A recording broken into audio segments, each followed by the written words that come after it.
back to the Barely News Crew, everyone. I'm your host here, as always, Alexis, and today we bring you another edition of the Star Wars Project, The Empire Strikes Back, which takes place, I want to say, 3 years after the first movie, following the adventures of Luke, Han, Leia, 3PO, Chewbacca, and R2, along with Lando Calrissian, and of course, they're all being tracked down by Darth Vader and the Empire. I am joined here today by the one, the only, in the least amount of compliment whatsoever. This is our social media correspondent, Mr. Peter Martinez. Thank you. Yes. Star Wars in itself, or in and of itself, is already, in my opinion, the biggest franchise ever in movie history. A lot of that has to do with, of course, the classic movies and why they were so good. The first one, as we had already discussed, is a classic.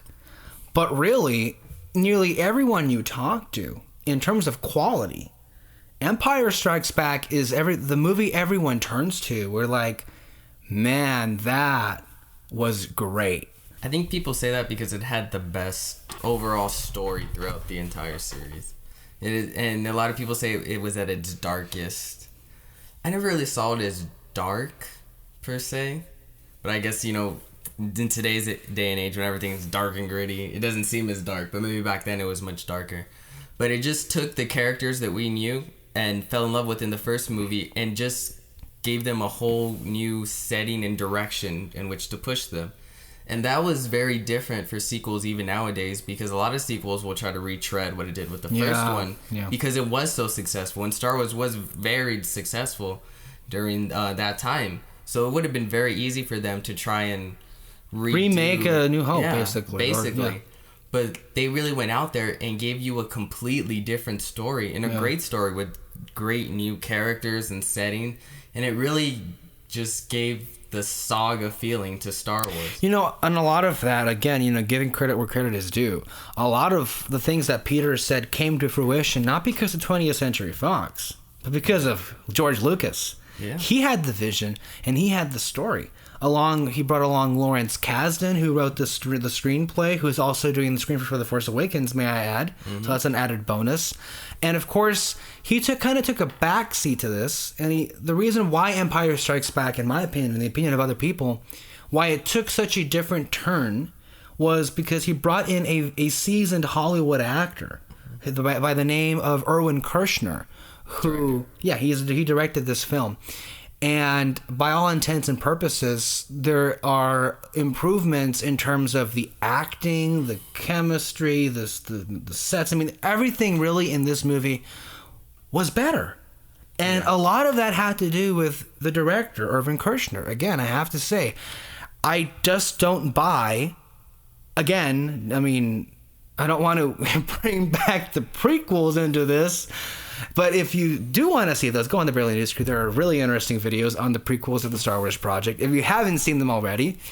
But, again, bringing that back into this, I just don't buy that George would have been able to do that. Even back then, the chemistry, particularly with Han and Leia, or the love or the romance, or even the dialogue. I mean, he couldn't have done that all himself. So you needed to have, a screenwriter like Lawrence Kasdan and the director in Irvin Kershner to help bring Empire Strikes Back to that level of just wow-itness. I don't even if that's even a word. Wow-itness. Hashtag wow-itness. We have to make that happen. We actually it's not gonna happen. Oh God! If Kyle were here, he wouldn't make it happen. He would. We'll text him. Well, call him, so it'll go to voicemail first. Leave him a voicemail. Nah, yeah, you're right. It set the precedent for sequels to follow that, because at the time there wasn't a sequel where it was like, oh yeah, but it's the same movie as the first. Yeah. In this one, however, because you had the story and the vision by George Lucas, it was a completely different story. It progressed. It took the classic Star Wars and it built upon that. And Empire Strikes Back really was the film that kind of established this world, this universe, as an actual franchise. It just took it so much further into that kind of sense, to the point where today we live in an era of sequels. We just do. And spin-offs. Spin-offs. That's the new sequel. spin-offs, sequels, and prequels. Mm-hmm. We live in all those things, but you know, it doesn't matter what franchise it is. Everyone always compares it to Empire and A New Hope. They have that model in the kind of like when Hunger Games, the first Hunger Games was a good movie, and Catching Fire blew it out of the water.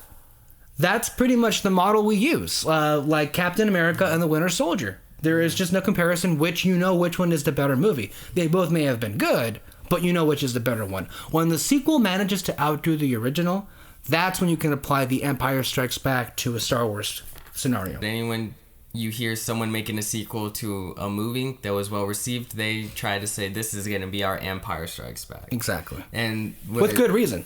And that usually means a couple things. It'll be a little bit darker and it'll be better. Now, that's basically what they're saying they want their movie to be. Mm-hmm. And I think the reason this movie is just so well remembered and considered by many to be the best Star Wars movie is because of those reasons. They took a story and continued it. And if you see the first 3 movies, it feels like one continuous story. Yeah, honestly, it just feels like one movie. Yeah, it feels like one long movie, one saga. Yeah. And that's very difficult to do. You see a lot of modern day sort of sequels and franchises try to pull that off, and very few are able to do it. Yeah. And a lot of some feel just jointed or just... No, I mean, here's what they managed to pull off. Like The Hobbit and The Hunger Games. My little tirade. They can pull off making as many movies as they want. Yeah. But it all just feels dragged out. Like, both of those are book adaptation franchises. And that's what I mean, where they falter. It didn't feel right. It didn't work. But I think where this succeeds because those don't, because they are book adaptations. Yeah, they were originally books. This is an original story. You can create completely new stories. And they really George pushes, and everyone working on it pushes the imagination as far as what this Star Wars galaxy is and who inhabits it. And what the rebellion is, and who the people in the Empire are. Exactly. And they really they took Star Wars, which was very black and white, and they just made it a little bit more gray. Exactly. And I think that's really what everyone appreciated about this, is that Star Wars was very black and white. It was like very basic, good and evil, like you keep saying, a very simple story, but done in space. In Empire Strikes Back, there's a little more shades of gray in there. Terrible movie. No, it was just awful. Do not see that. You can see our review, by the way, but do not see that 50 movie. Shades of that. Just don't. Just don't. But yes, you are absolutely right that all of the characters just added a lot more nuance, a lot more personality than you were given in the first one. I mean, you know it, and they build upon that. And let's just go ahead and dig right into this. Let's start with minor characters, not the minor, but like the smallest of ones, and then build our way up. So in particular, something that stuck out to me in Empire Strikes Back was the whole dynamic with 3PO and Han Solo. That's your favorite, isn't it? I love C-3PO. It is a great dynamic. But it's just like, I keep looking at this movie and I just feel terrible, but I'm laughing because he gets verbally abused every single time he's on screen. Like, here's one of the few things, I think that's the main humor in this film, if there's any humor to be had. Yeah. And it's great. It just works off to its excellence. Han Solo just completely berates C-3PO to the point where it's like, you are so useless. I mean, they even turn him off in one particular sequence. If there were ever a comedy duo, it would be R2 and C-3PO for the Star Wars movies. Yeah, but in this one, they were separated throughout the whole thing, pretty much, which is interesting. And like I said, they took... Any other filmmakers would have been like, no, keep them together. You have to keep them together. But no, they basically like, our story needs them to separate. Let's let them go their separate ways. And that's where you see new character variations. Like new traits, new qualities about them. New qualities, yeah. And I think it's always great when either a TV series or a movie, you have characters in the same series or whatever, but they aren't usually interact with each other. Give them some time and give them maybe a story where they're together, and you see different shades of the character. And it's to the benefit of both of them. Yeah. Because we discover new things about them. Like Han and Leia. An interaction that you know, we were introduced to in A New Hope, obviously. And, well, that came to a interesting turn that I think most people weren't surprised by it. I mean, they may have been surprised by the kiss she gave Luke after, you know, what had happened.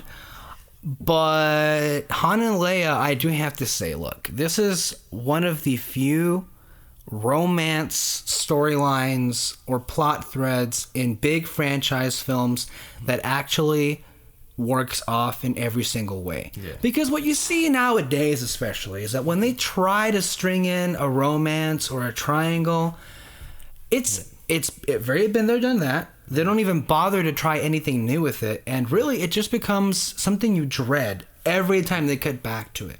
In this film, it's one of the main things you enjoy about it because they're just so real and believable. Your reaction to Han and Leia? Like, you see with a lot of movies nowadays, they have a checklist of certain things. They're like, okay, every movie needs to have this. And one of them is either a romance or even, it's coming even more common, love triangle? A love triangle, which we kind of had in the movie. I really hate love triangles nowadays because you clearly know from the beginning which one she's going to pick. Yeah. So it just becomes... I'm looking at you, Katniss. We all knew.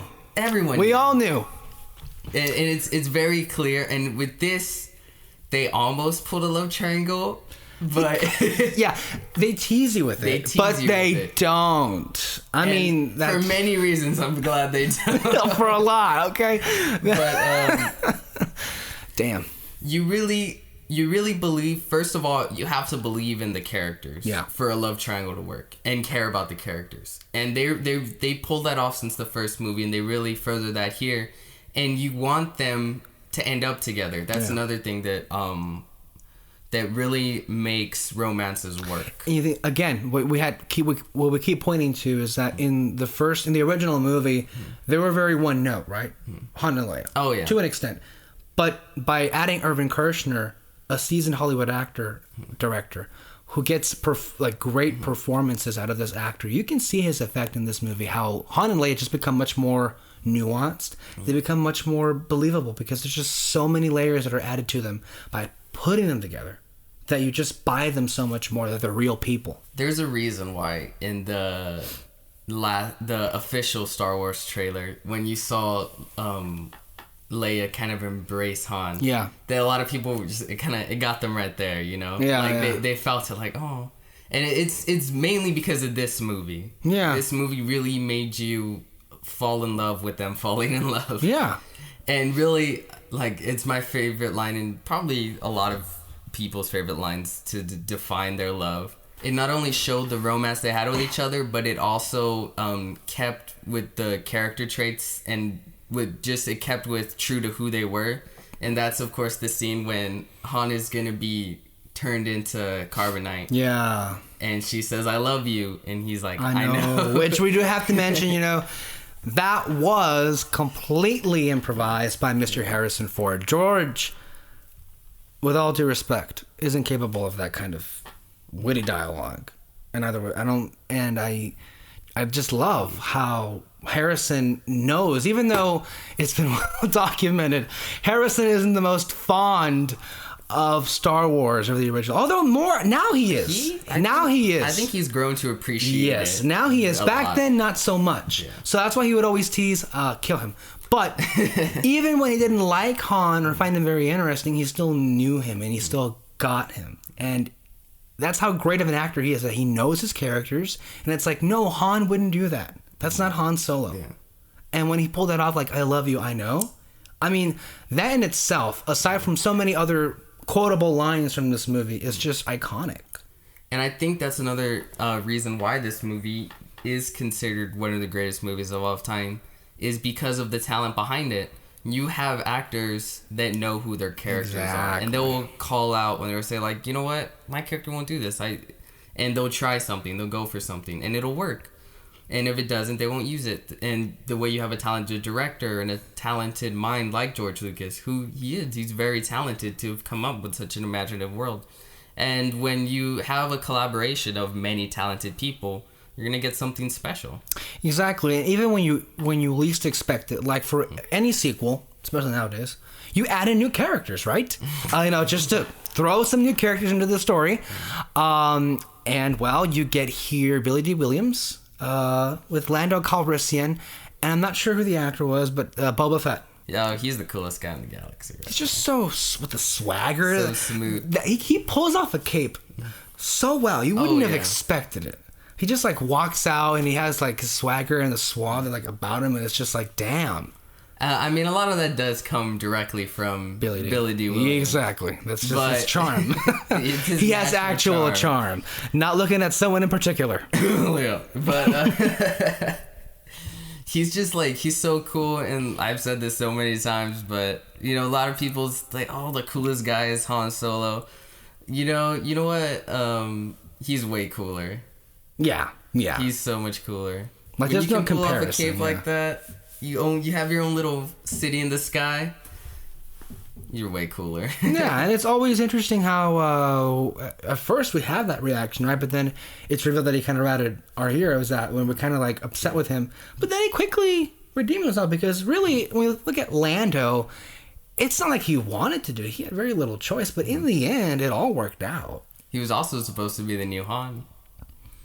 That's why he's wearing his clothes at the end of the movie. He was almost supposed to replace Han Solo. Wow. That would have that would have been something. That would have been a love square. Another aspect is that they weren't really used much, but their people just love them to death. The bounty hunters. Oh, I love them too. Among them, of course, Boba Fett. But why do you think that had such a wide range appeal? And I always find it very humorous how we would cut to this scene, right? And Vader is just like, okay, you bounty hunters, do your bounty hunting stuff. And then somebody comes to the side and it's like, Vader, we have him. And it's like, what was the point then? Because you just hired bounty hunters to find them, and it's like, well, this is awkward. I just always found that very humorous. But why do you think those bounty hunters have so much appeal? I think the same reason a lot of people fell in love with the Star Wars saga to begin with, and why maybe a lot of the EU stuff kind of defeated some of the fun, and that was the mystery. Just the mystery of like who are these guys? Look at that robot. And they look good. Weird looking head. Who's that lizard looking guy? Yeah. And Dengar, why is he all wrapped up? Exactly. And of course, Boba Fett. Yeah. Look at his armor. That's so cool. What are the symbols on it? What do they mean? Mandalorian. What the heck is that? That word was not uttered once in any of the movies. There's so many words in Star Wars that were never uttered in the movies, but everyone knows them just because of the extended universe at the time, and just the push on toys and books and just everything. We have words. We don't have words like, of course, Mandalorians or Night Sisters that are uttered, but we do have the midichlorians that introduce the living force and the cosmic force. One powers the other. But that is a perfect leeway into Yoda.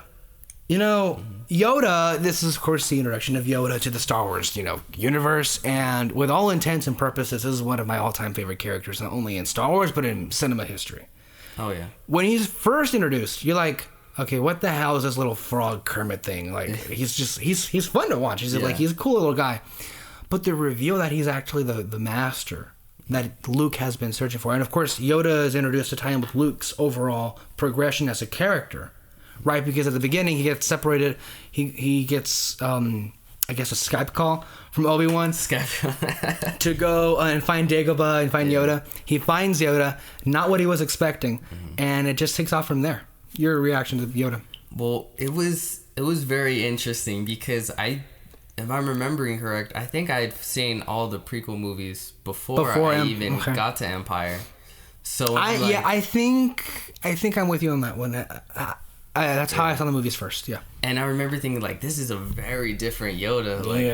What? He's just very humorous and, knocking on a... kind of whacking cookie. Fighting with R2-D2. And thinking back, and I kind of wish I had seen that version of Yoda first. Because it would have been a great introduction. And then just that turn to be like, oh, he's very different than what he first seemed. And it's not that he was different, it's that you're thinking, your preconceived notion of what powerful is. Yeah. It's just, you think something's powerful, like you look at Darth Vader, oh, that's power. But this movie takes a step back and says, like, no, real power doesn't come from looking imposing or looking strong or necessarily being strong. This small frog kind of humorous creature can be the strongest and is just as powerful. Yes. He can be, and he has been. Yes. It's just the old age that has caught up with him at that point. You know, when 900 years old you reach, not as good you will look.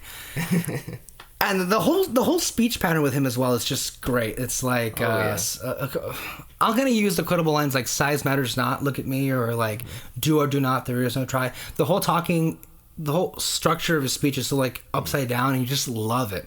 It's just another way that Yoda is such a great character. Of course, the whole appeal to him is that he's a master and he can be as powerful. But with that, Yoda really, in a sense, gives us the proper introduction to the Force. Mm-hmm. That's why you have a theme in John Williams' score, which is amazing, by the way. We should point that out. Always is and always will be. It's kind of funny. We always talk about the music in every movie, and every word is like, oh yeah, it's amazing. It is amazing. Look, we have to put this to rest already. Yeah. We've talked about this, okay? The music is amazing. Even in the prequels, John Williams is just okay. But there is a theme called Yoda and the Force. And that's why it's kind of like the two are kind of synonymous in a sense. Because, I mean, he does properly. I mean, Obi-Wan teases what the Force can be. And it's very simple, but again, it's just fleshed out so much more. That's why it's another reason why I really see this as like one continuous story, because it's set up in the first movie. And then it's thoroughly explained when he's going through his training, and he's really showing him what it means to be a Jedi in the Force. And you know, through his words, you think like, yeah, I want to be a Jedi. I want to be a better person. You know, and that's kind of what it means to be a Jedi. You know, just be good. You know, they're very, very much are the superheroes of this galaxy. They are. They are in a sense, yeah. I think that's the reason why so many people like they want to be a Jedi, and it's not for the power, like little kids. I mean, when you're a little kid, you want to be a Jedi, and it's not for the powers of the lightsaber. If it was for the powers of the lightsaber, you want to be a Sith. Exactly. They're way cooler. Yeah. Well, you just revealed what you wanted to do. No, I'm saying you want to be a Jedi because of what it means to be a Jedi. Sure. Okay. And I'll go ahead and give you a Kylo Ren lightsaber for Christmas. How's that? And then we'll see what happens. Not making any predictions here, but I'm pretty sure what side you will choose. I am a Jedi. Okay. My father before me. All right, Luke, of course. Luke is our main focus throughout the classic films. He is everyone's favorite hero. And, of course, he learns more about the Force and the ways of the Jedi. And he is told repeatedly that he has to confront Vader, and he has Vader in his mind. Yeah. We should point out that, yes, Luke does know what Vader looks like, even though they never really... Well, yes, he knows what he looks like from a brief glimpse in A New Hope, but we should point out that there is a gap in between the fourth and the fifth movie that a lot of the comic books are filling in, where Luke and Vader have kind of, I think, are going to be in a confrontation of some sort, or they have already been around each other. Just to say this, I never realized until recently how huge the gap is between it's the Clone Wars basically. Yeah, like I realized like it's basically because at first I'm like when they started doing comic books about the time between, I'm like, how much is there really? How much is there really gonna have? But time there's to a lot actually. But if you think about it, they could have a whole TV show the same way they have the Clone Wars. I'm like, that's just as much time. I was like, wow, I didn't realize there was that much time. So now I think I'm be more open to maybe exactly. So specifically the Marvel comics called Star Wars and Vader. Yes, Kyle, I'm referencing obscure Star Wars stuff. You can talk to me later, okay? But for those who exactly, they are canon. They are. I'm getting hysterical here. I'm sorry. For those of you who want to check them out, go ahead and check them out. Those are great comics that fill in those things. But again, the whole Vader in himself again is much more fleshed out in the sense that he is very driven to find someone in particular, which we know later on why. Of course, we have the message from the Emperor where it's like the son of Anakin Skywalker and yada. He knows in that moment what we don't know. And that, of course, comes to the head where Luke confronts Vader in Cloud City. And, of course, we have one of the most iconic moments. There are a lot of iconic moments in this movie. Let's just get that out of the way with. Yeah. But none more so, and perhaps the entire franchise, than this particular sequence. And I am your father. No, I am your father. Mm-hmm. That blew everyone's minds. Oh, yeah. Mark Hamill's reaction is just perfectly over the top. Yes. I remember watching that and it's like, dang. And even it actually works more and more the more I watch this movie. Every time I watch it, I just get more invested in it. And every time I watch this particular sequence, I get chills down my spine. It's just like, wow. Like, I'm often, like, people always say, like, oh, there's better time periods in the past to live through. And I'm like, no, like, modern day is the best time to ever live. But I'm a little jealous of people that experienced those movies first. Yeah, I know, right? Yes. Just to be like, have your mind blown, like, what? Just be in the movie theater when before it was like the most common known twist in the world. Yeah. And because, I mean, like I said before, even before I even saw Star Wars, I'd known that line. No, I am your Luke. Exactly, yeah. I know they say different, Luke, I am your father, but because we all know it, even though we haven't seen the movie, we all know it. But, so sometimes when I watch it, I like to imagine just how people must have felt like, back then watching it the first time. And it's a great reveal. And Mark Hamill, really throughout the movie, he plays a great character. And sort of talking about Mark Hamill and Luke Skywalker's character a bit, because watching it, after hearing people's complaints about how Anakin Skywalker is like so whiny and stuff in the prequels. Oh yeah, he's a little whiny. He is, yeah. He's definitely got a bit of his dad in him. Thank you, Honest Trailers, for pointing that out to us. No, but we should point this out in case it hasn't been evident enough. We are kind of prequel boys. I mean, we grew up with them. Oh, yeah. We were introduced to Star Wars with the prequels. If you've seen our previous works, you'll understand how we feel about them. Mm-hmm. Originally and now, and still kind of sort of not really. Mm-hmm. That's the thing with us. It's a complicated. So, exactly. So, we knew that Anakin was Vader the entire time. Oh, yeah. So, it never in a million years would it have worked for us the way it would have worked for those people who saw this originally. And I'm so jealous of you people. It's just, wow. We should mention, though, quickly, lightsaber duel. So much better. It's done very, very well. You can definitely tell the budget went up. Oh my god, yes. The ending. Cliffhanger ending. Of course, this is the sequel that kind of established that. It just adds to it, honestly. Why it's just so great, because it just ends like that. You know, it's funny. I usually hate movies that do that. And it's Hunger Games. Right now, you really got a thing for Hunger Games. Just go and watch our review, okay? Yeah, you know how I feel about that. At least give me a good first movie first before you're like, oh yeah, we're gonna give you 5 more sequels. You got everything you wanted to see and more. You saw these characters progress massively. You saw space battles. You saw the far reaches of the galaxy, and you really saw a great story. So when it ends in that cliffhanger, like, it didn't make me feel like, oh, you know, why are they leaving it off like that? It felt good, you know. It was one of the few movies where I'm okay with it. Quality wise, it's probably it probably really is the best of the Star Wars series. My favorite Star Wars movie is still the classic, because I really love, even though it's black and white, I kind of like that black and white. Just a hero's journey. You know, bad guys are just bad, you know, off space adventure. It's something I really connect to, and it's still my favorite Star Wars movie. But as far as overall quality of just the film, I do see how everyone says, yeah, The Empire Strikes is the best of the Star Wars. Every time I watch the film, I get something new out of it. And that's how you can really tell when a movie is just great. When you watch it and you still get some things you just didn't get. Yeah. The repeatability of Empire Strikes Back. So I love this movie. We should note this is Kyle's favorite movie in the franchise. It's in his top 5 favorite films of all time. It's actually in my top 5 favorite films of all time as well. So yeah, this is as perfect of a movie as it can get. Almost there, especially in terms of Star Wars. Yeah. So with that, I want to thank Peter for joining me here. And I want to thank all of you for watching us here. This is another Star Wars project, guys. We're almost there. The Force Awakens. We're there. 16 more days? I think at this point, when we're filming this is the 2nd of December. Yes. Right? Oh my God. I am your host here as always, Alexis, and today, you're always welcome to the Barely News Crew, the place for all things movie news and reviews. Bye-bye.